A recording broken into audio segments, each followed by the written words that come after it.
And next up is our another panel discussion, which is going to be like an unconventional face-off, I must say. The topic is going to be licensors versus licensees. So people who had thoughts and questions for the previous panel discussion, I'm very sure all the questions are going to be covered in this discussion right now. And for this, I would like to call on stage our moderator for the evening, Mr. Nitin KALRA, who's the director of AI Licensing India. Let's have a huge round of applause. Our panelists for the evening, Mr. PERMENDRA Singh, Head of Licensing, Mattel. Mr. Manish Rajoria, Director of Adarsh Private Limited. Mr. Sahil Shah, Founder and CEO, Macmarize Creations LLP. And Mr. SANJAY DHAR, President of Amar Chitra Katha Private Limited.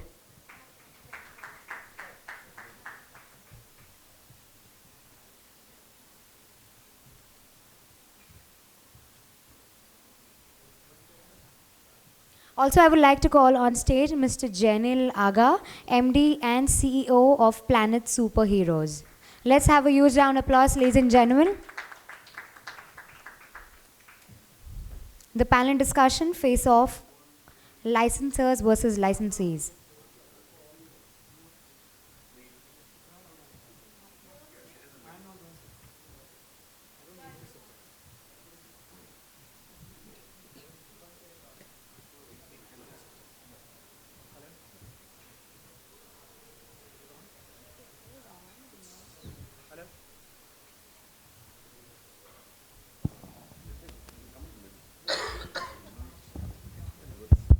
Now it's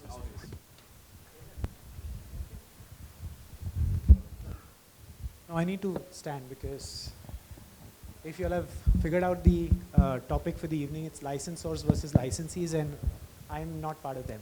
So, okay. So, yeah.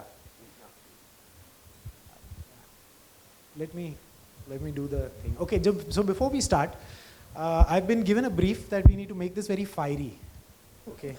Now, I don't know the definition of fiery. Our friend sitting here just told us make it very fiery. So, if there's fire, just take care of it, okay? And don't let it reach here. So, a very warm welcome to all of you, distinguished panel here. What we'll do is we'll do a quick round of introductions, and thereafter then, we haven't prepared anything, by the way. So, just for the records, we are meeting actually for the first time as a panel. But we thought that we know each other in the industry so well that we'll be able to fight with each other. So that's what is going to happen today.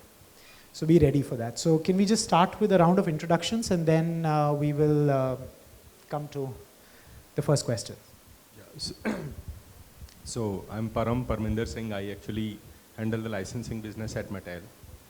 Have been part of this journey for a year. And before this, I worked across different organizations, both as licensee as well as licensor. So that's the tricky thing. And starting my journey in licensing from a company called Disney. So that is where I started. Have been in this industry for a while, and it's a fascinating journey, no doubt about it. Yeah. So you've been on the licensee and the licensor side. So that's interesting to know. So that's something the only side I've not been to is the side that you are on, Nitin. Okay. Yeah, it's the agency side, but it's okay. Yeah. Yeah, hi everyone. I'm Manish, and I'm from a company called Adarsh, and we are the licensors of Purple Turtle. And in the past, I've been a licensee for Mattel, for Marvel when AI was doing Marvel, and from Cartoon Network and a lot of other characters. And we are a licensing agent also, so all three hats. And I just remembered that there's another hat called being a authorized manufacturer. So we're a Disney approved printing company. So a lot of it to do with, everything to do with licensing. So that's what we do. Great. I have a question. Where's the audience? No, make some half noise, the audience guys. is on the stage. With whatever limited audience we've got, can you make some noise, please? Either taken an early tea break, or maybe it was because I they're running think late. they got scared with the whole fiery thing, I guess. Yeah, I mean, we're putting up a show, but there's no audience. So Yeah. just joking. Yeah. Sanjay Dhar, Amar Chitra Katha, I think the youngest and the newest entrant into the crazy world of licensing. I'm never really sure whether I'm licensee or licensor. I'm the guy who gives out the license, I presume. Don't expect me fireworks from us. We're going to learn today, I think, from the experts sitting left and right of me. Amachita Katha and Tinkle, for people who don't know, how many of you don't know what Amachita Katha and Tinkle is? Okay, then I don't have to explain. I'll pass it on to my friend here. Hi, I'm Sahil. I run this company called MR.NITIN. So we are into gadget accessories, phone cases, headphones, and all the other gadget accessories like power banks. We have been a licensee for the last 5 years. We are like the largest licensee in India for gadget accessories, from Marvel, Warner Brothers, Universal, all of them. This is Jainil. I am the founder of Planet Superheroes. This is an omni-channel brand that's exclusively into licensed character merchandise. We probably are the only guys that are, don't mandate where our customers actually buy, because we are available online on Amazon, have our own network of stores. You find us at Hamleys and also at 1,000 touchpoints in general trade. So we basically work with almost every licensor, probably, some point learn from, the big guns to actually create a character of our own. That would be that would be pretty amazing. All the best with that. So that's us. Okay, great. So, sir, just to add to your point, where is the audience? You have to imagine there's a digital audience, because we are going on YouTube. So, okay, I stand corrected. So, we're doing this. Yeah, we're live as well. So we're doing this for the whole world. So let's assume there's a lot of wider audience sitting there. And I'm the one who's supposed to be blamed at the end of it to set the stage on fire. My name is Nitin KALRA. I am the director of Animation International India. And just for the records, who don't know, we are a licensing agency, and we represent a number of characters. The biggest one being Doraemon, which we have been representing for the last 30 years. Across Asia, Middle East, and CIS. And now, before I kind of start promoting my own company more, let's get down to business. Okay, so I'm going to start with a very peculiar set of character in our business, and that's the licensee. Okay, because I think most of the problems emerge from the licensee, because the licensor is looking for them, the agent is looking for them, the retailer is looking for them, and we hope the money is also looking for them. So I'm going to start with Jainil. Give me your one pain point in the licensing business, because you've been a licensing for so many brands, right? Give me your one pain point where you would say that if I had a magic wand and I want to kind of get rid of that, what would that one pain point be? Just one, huh? So have to be selective. Start with one, please. Yeah.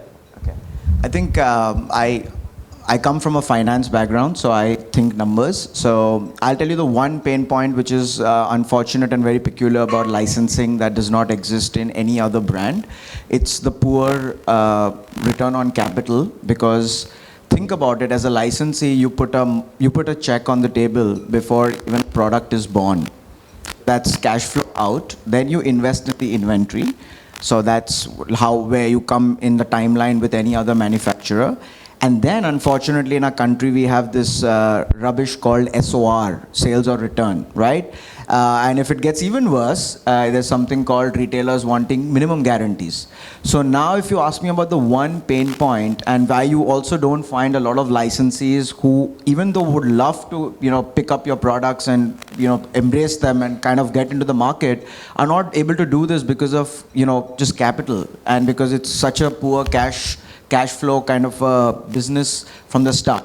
Now, you asked me for the con. There are, of course, pros to it, but this is the one thing if I could do, if there was some kind of support which came from the licensor or even from retailers who want to carry those brands, a little more, the cash flow cycles were a little more matched to actual sales rather than, committing, not committing, and. So I'm going to put our good friends from retail outside this conversation, because we don't want to reach that part of it. Otherwise, we're not going home tonight.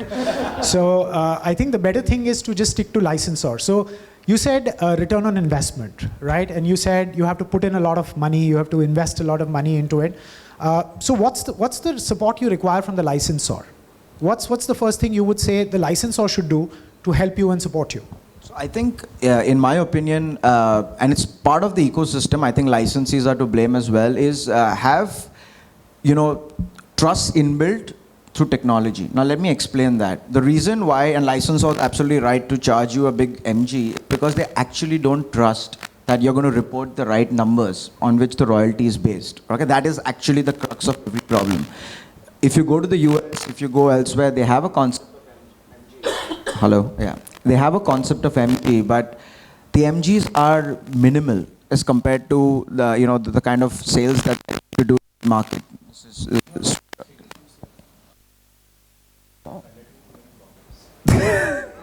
So, No, he's coming to the main point. I'm going to come to you. So, if the licensors, right, could do their strict diligence in terms of the partner that they come with, and they were able to kind of almost integrate with their sales ERPs, where you have actual royalties paid as per real sales, then you will know the reality of the business. Sometimes licensors think everything is going to fly. It does not happen that way, right? So that's the one support you would need from licensors is transparency and real-time monthly kind of reconciliation and royalty. Actually, you just told something that we would expect out of you, right? Rather than you expecting out of us. We can't give transparency, right, Param? Yeah, so I agree with that. See, in fact, what you are saying is there's a model called DHAR, and all of us are aware of it, which is a direct to retail. And that addresses the point that you are highlighting. What happens is that there the retailer is the licensee. Now what happens in this model is that he sells every month and then he keeps on sharing those reports, and then basis that he continues to pay royalty, and the MGs are minimal. How successful have the DTRs been? Because that's the ideal scenario that you foresee as a licensee, that this is the best scenario to be in. No, they are not always successful. There are a lot of DTRs that fall apart. So the reason is probably the focus and the shared vision. So I think the points that you are highlighting are before the contract or before you get into an arrangement. Do you share a vision? If you don't share a vision, and if both of you, both licensee as well as licensor, don't have a mind share for each other, business won't happen. Right.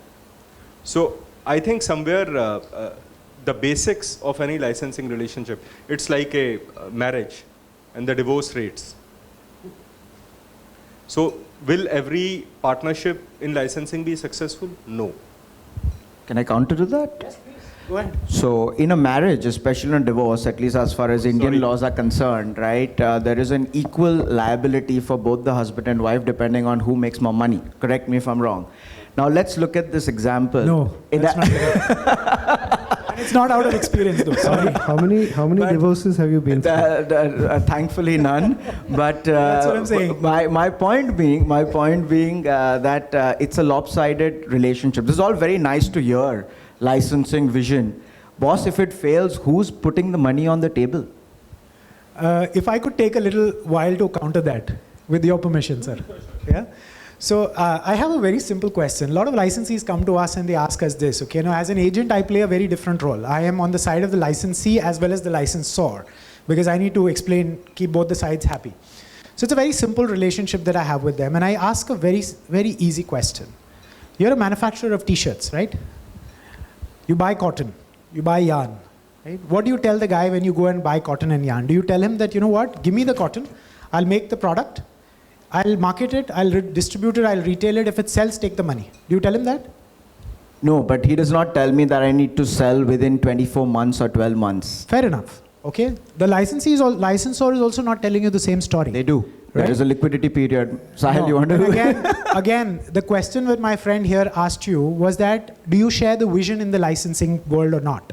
Because licensing doesn't give you, if you believe that licensing is going to give you revenue overnight, then you're on the wrong business, right? It takes us ages and ages to build the brand. So it's a very simple thing. And when you said something like, if it fails, the money is gone. Yes, the money is gone. You will not go out of business. You will probably have 10 other brands to fall back on. The problem happens with the licensor because for him, that particular brand that you've used on your product, which has failed, no other licensee would touch him for the next 5 to 10 years or till their memory remains fresh.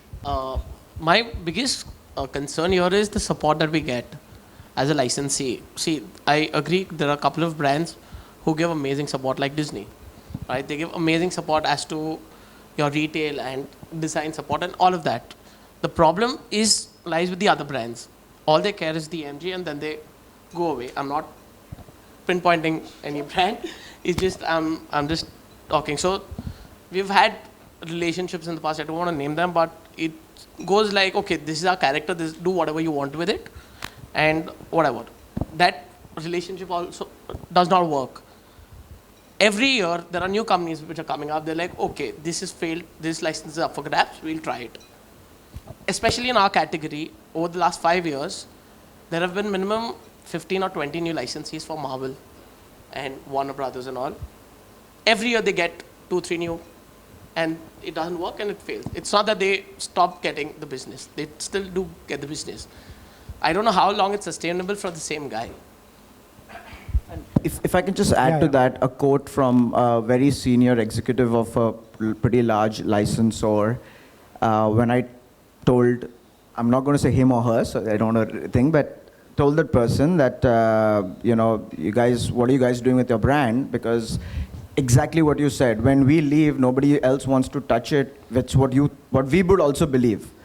I had a very straight to my face saying, licensee churn is very natural and we don't mind. You're talking about mindset, that's the problem. That mindset is a problem. Manish, would you agree to this? No, You have a different view always. no different view. It's very simple that this relationship of a licensor and licensee is a Saas-Bahu relationship, not a husband-wife. So this no joke will always continue. The licensee doesn't want to pay a MG. Royalty reporting is a challenge, and then they expect a lot from the brand. The brand feels they've invested so heavily into creating a brand, and they're continuously creating either content or doing shows, or they're doing some marketing or some events. So it's a very normal relationship. I have been a licensee, but then how I benefited being a licensee, I can tell my story. When I got the license for Barbie, Ben 10 and Marvel Heroes, I got instant access to all the modern trade. So earlier the retailers weren't speaking to us, and then suddenly I was able to sell more copies. And with that my sales went up, and I was happy. So after that was established, then I was ready to come out with my own IP called Purple Turtle, which you aspire to do. You can come out with your superhero. But the network that I was able to establish was because of being a licensee. Had I gone with any generic content books, nothing would have happened. So it's what you've derived out of the business is what's important, and what's the larger vision that you have rather than an absolute ROI that you are talking of. And because you come from finance, maybe that's the approach you take it. But as licensing industry professionals, over many years, what we look at it is a very different approach to the business. But yes, clearly I think what Manishji said is important. You end up opening doors to a lot of places which you were not there earlier, which becomes more important. More than opening doors, 2 other advantages: more volumes and a better price point. So if I was paying a 8% royalty, Absolutely. I was making maybe 20-30% more than the generic stuff. So it really justifies to be in the business of licensing, and it is wonderful to be a licensee, a licensor or an agent. It's a great industry, and that's why we're all here. Okay, so I agree to the point. It opens a lot of touch points. That's the reason why the licensee also takes up the licenses, right? It opens up a lot of touch points, but also it depends on what brand it is and whether that brand is popular at that time. For example, a Marvel movie is coming out, everyone will rush to you. But if a Marvel movie is not coming out, I don't know how many people will say, okay, you're there, we would want you. That is a big question mark. Where and what time? Timing is also very important. Yeah, it is important at the end of the day. It's all about timing. But at the same time, you also need to understand, or rather think it from that perspective as a licensee, that let's say you take about Planet Superheroes. Had Planet Superheroes not been part of the licensing industry, was your progress or the gains that you have done, would they have been slower? or have you benefited by being part of the licensing industry or not is the question you need to ask yourself. See, I think the fact that a company is called Planet Superheroes and I introduced myself as exclusively to licensing, it's not that if we were not in the business, we wouldn't be here, right? So the context of this conversation is what are the problems which can be to convert a global $65 billion industry where India is at probably 300 million. We are trying to address that question as a think tank or whatever we are trying to achieve out here, right? Of course, we are in this business because we believe there's a power of, the licensing ecosystem and a licensor, and it obviously has benefits. Point being, if you were to compare with many other industries, right, what is that impetus that is needed to take you to that escape velocity, right? And as far as, the very relevant point they made, yes, it does open doors to retail, but then you have to ask the question that when you have a retailer going directly to retail, okay, and we know our many examples, many of them started with a lot of licensees taking the risk, investing in the brand. Once the brand kicks off, the retailer says, okay, I'm ready to put in the bucks, and the licensing agency or the licensor says, fine, take a DHAR. So what happened to the investments in terms of time, commitment, and the vision that the initial guy who took the punt? That is a question.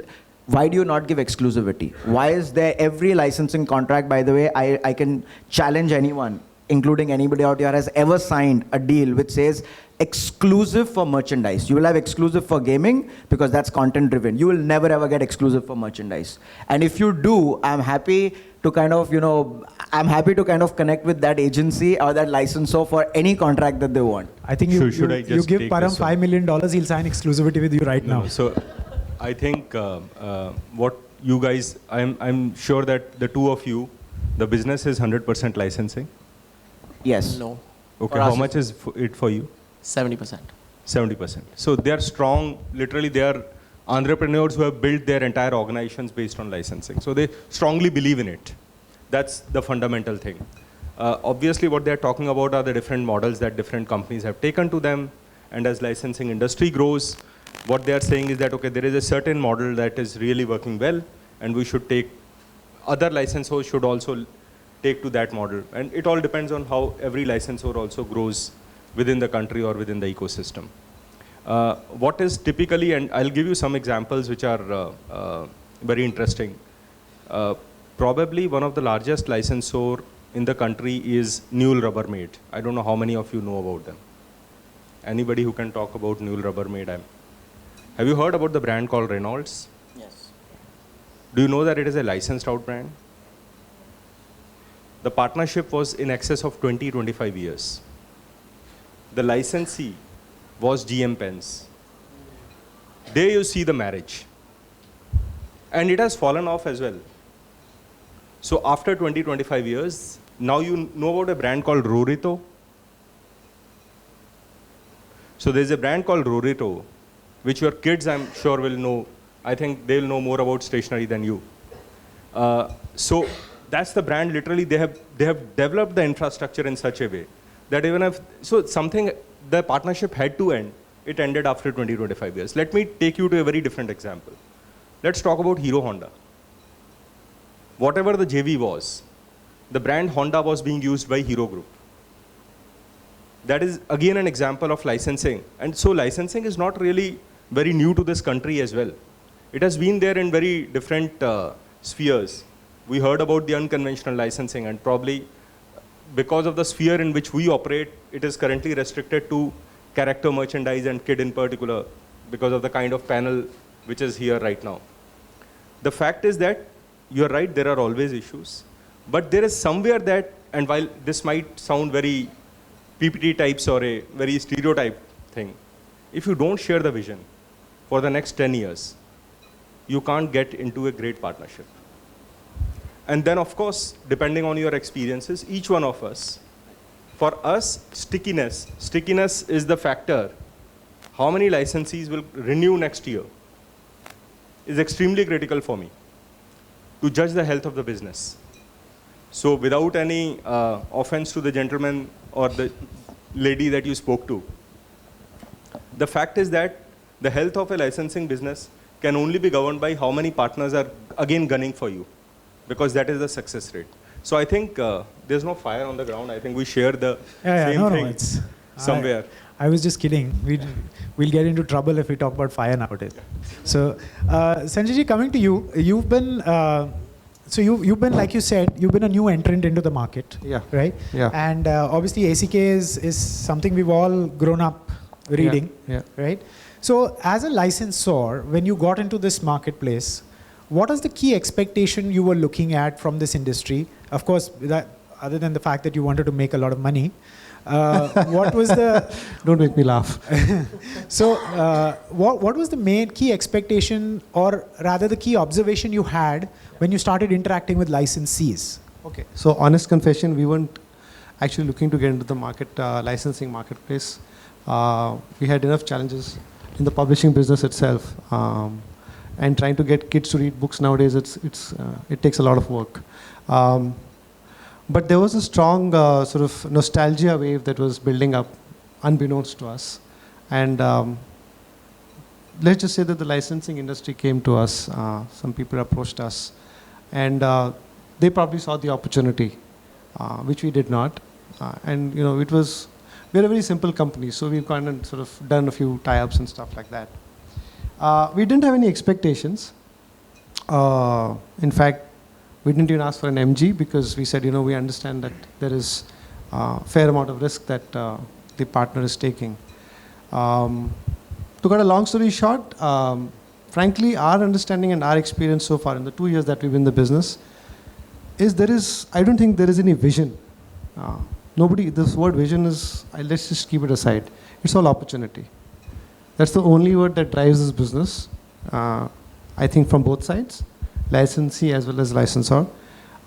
Marriages of 10 years and 20 years, I would love to see that happen. But I think it's the next movie, it's the next series, that's a breakout series. Everybody is looking for making a quick buck. Both sides are equally at fault. In our case, we realized that we were new to this business and we didn't really sort of get into the whole plus and minus of it. But honestly, I think, and I would like to put the ball back into the licensee's court because, in our case especially, because if they saw an opportunity, forget about the vision. I don't think they were able to really articulate that opportunity to us, and we still have that problem today. I don't think we got any understanding of the licensing market, insights, knowledge, understanding. It's just about, let's put it out there and let's see what comes back. Forget vision, that's not even a business plan. So the licensees, by and large today, and that's why there's such a lot of churn, because everybody's thinking that, hey, this is a quick way to make money. 10 picture mein se ek picture chal gaya, recover the money. 10 product mein se ek product chal gaya, recover the money. And I think that's largely the mindset, with due respect to the gentleman here. And more what is happening, and which you're observing, is that more and more of the licensees are getting into this thing to build a certain platform for them to then launch their own brands. And that's happening. That's happening as we speak. So for them, I'm not holding it against them. It's a business. They don't know anything to anybody. But if you're coming to us sensing an opportunity, then articulate that opportunity and deliver on it. Don't come back and say, but this didn't work that way. You're the experts, guys. We are not. And we definitely are not. We are publishers. So if you are going to come and tell me, I'll believe you. And if you're going to come and tell me today that what I said that is not true, lost. And yes, the brand will get, thankfully for us, our Chitra and Tinkle are so strong that we can withstand the vagaries of the business, and we're in fact coming out stronger now. We also figured out our own way how to deal with this situation. So subsequently, again, people come to us and give these wonderful, sales things to us. But honestly, we started taking it a bit of the pinch of salt. We are now understanding the business ourselves. We are also, from our side, willing to commit the marketing backup, which I know they require. But honestly, I haven't seen an exciting presentation or even a vision from any of the licensing people that have come to us. It's all Excel sheets and whatever. So it's largely Excel sheet driven. Yeah, and that too is with a lot of caveats and so on and so forth. Manishji, you've been working on Purple Turtle for quite many years now, right? And sir is just starting the journey with ACK, trying to understand whether they can do something in licensing or not. You've also come from publishing. You've had a success story with your brand. Would you agree to what he's saying, that licensees, when they come to you, they just come to you with these big plans, and then after that nothing really happens? Is that really true? See, especially in our country, this challenge is there. But when we talk about global players, I think they have been in the market. They know if they're testing a new brand. We are a new brand, so relatively new brand. You're 50 years old, we're probably 5 years old. So that challenge is there, that they expect that they would sell 500,000 copies, but they come back with 50,000 copies or even lesser. So that challenge is there. But at the end of the day, that is the journey. And when we talk about the contribution the licensor does, unlike the movies would come and go. And when you talk about IPs like Doraemon or Purple Turtle, we are creating content continuously. So what we are doing for our licensees is investing in that content, and creating content is a very, very big cost, and that's where the investment of or the marketing support from a licensor like us goes into the business. So I think it's very easy to disagree, but then at the time we do agree and we reach to a conclusion. And you do a contract without an MG, you don't see any money coming in. You do a contract with MG, you see something.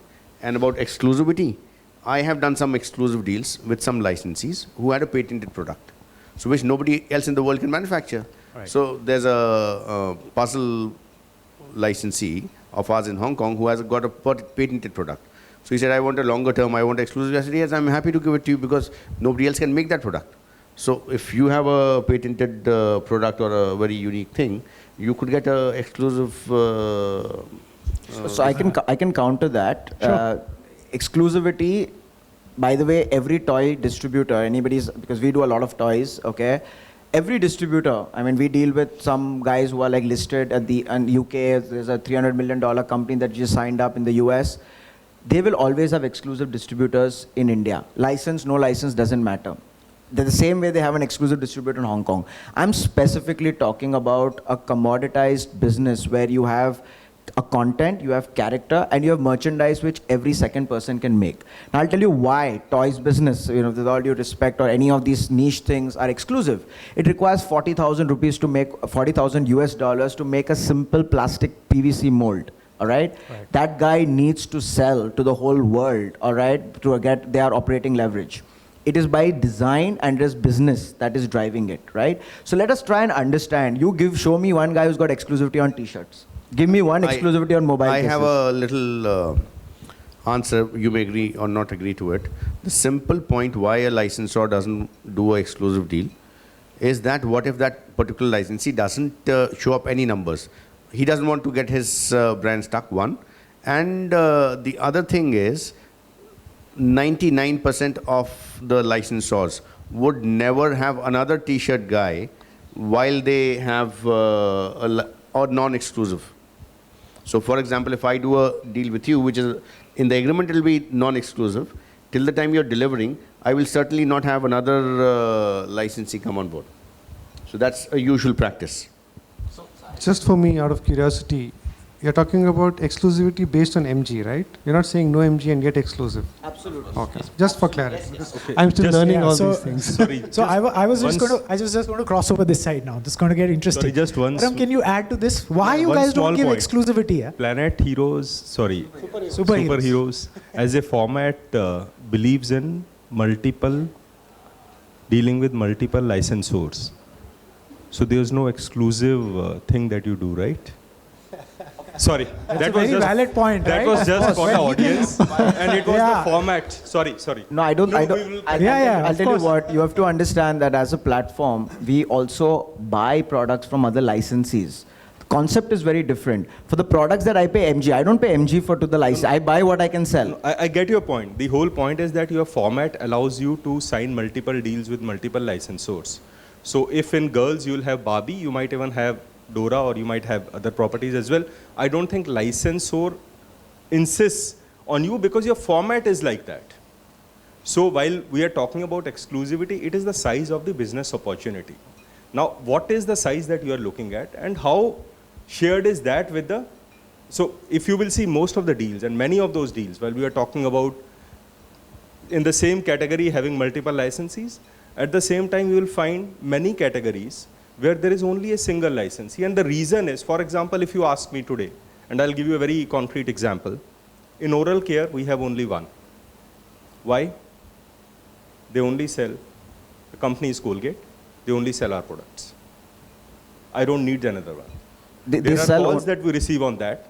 Is it an exclusive deal with them? No, it is not. Do we sign an exclusive license? No, we don't. But the fact is that while it started primarily from an Indian subcontinent, now they are operating with us across 41 countries. And they have taken that literally across geographies because they tasted a lot of success over here. So it all depends on how your relationship and your business is growing. So I don't think at the end of the day, anybody will like to have multiple. I will prefer backing one player, provided there is a business delivery that is happening. Okay, the problem what we face is, like we've been licensees for most of the brands since 3, 4, 5 years. So we've hardly let go of few licenses. All right, so the problem here is after 3 years, the numbers are very different from the time you signed the first license, right? Now, if after 3 years, you're taking some MGs from me, if you're getting a new guy on board, you're signing deal with them what we signed on the first year and not what we're signing right now. That is a big disadvantage to us. No, but how often does that happen actually? Very often. Every year we've been facing this. Really? It's a little sticky in terms of what you're saying, because if you've built a market, and now I'm on your side, if you guys have built a market, and let's say you've taken a business from 0 to 5 crores, okay, and on the basis of that, the licensor gets his MG, you've already created a market of 5 crores for them, right? And the idea is now to scale it up. The challenge happens is somebody else comes in and says, you know, I can give you a market of 10 crores that's ready. And that's when the licensor switches. Correct. Right? But are you saying he's going to switch over at the 0 MG model or the low MG model? Doesn't make sense. It doesn't make sense. It doesn't happen. Doesn't make sense. Does that happen? Never. No, I'll It tell doesn't you what happen. I'll tell you what happens. No, it could be an exceptional case. It should have not happened. But usually what happens, there's a certain benchmark that a licensor sees, and he sees potential, and then he wants at least that to be maintained for the next, because everyone's talking about growth. So that is where they say, okay, first year you signed up for 10 lakhs, now the royalties were up to 30 lakhs, so give us 30 lakhs. So that's where the licensee feels cheated. Here, I did a deal at 10 lakhs and now I have to pay 30 lakhs. The licensors got a little greedy. But then they have their own balance sheets. They're also investing more and more every day. The myth, the biggest myth in a licensee's mind is that the brand or the IP or whatever has been created out of nothing. It's air. But it is so much of time, effort, money, energy, strategy, so much pain to just build it up to have the first licensee. So that's the investment that goes into it. And it's a continuous process. It's not just one time and then you're done. So it's happening every day. It's actually a reality. Now I'm going to ask you guys a question, okay? Now I'm coming on this side. So I need to keep my job, yeah.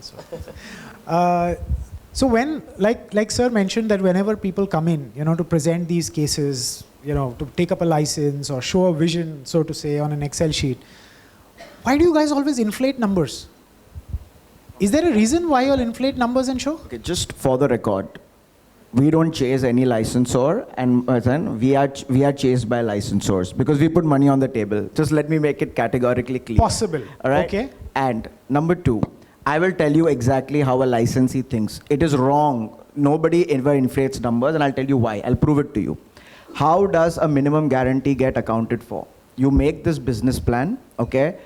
2 saal, 3 saal, show fancy numbers. The fancier numbers means the fancier the MG. We are not stupid to want to pay more MG. Now, too small a number, they'll be like, we have a minimum of $25,000 contract, we don't do it, global, ye, wo, all those excuses. So this is incorrect. If any MG is involved, nobody is going to ever inflate numbers. The inflation of numbers perhaps happens when there is no money on the table, correct? So in that sense, it's a very, very well-defined, what you call self-contained thing that you go too aggressive, you need to put your money where your mouth is. And if it's not good enough, the licensor will say, I'm sorry, you guys don't seem to have enough faith in the brand, which I think is excellent. Its concept is not about the concept of no MGs. The concept is having realistic MGs based on ground situation.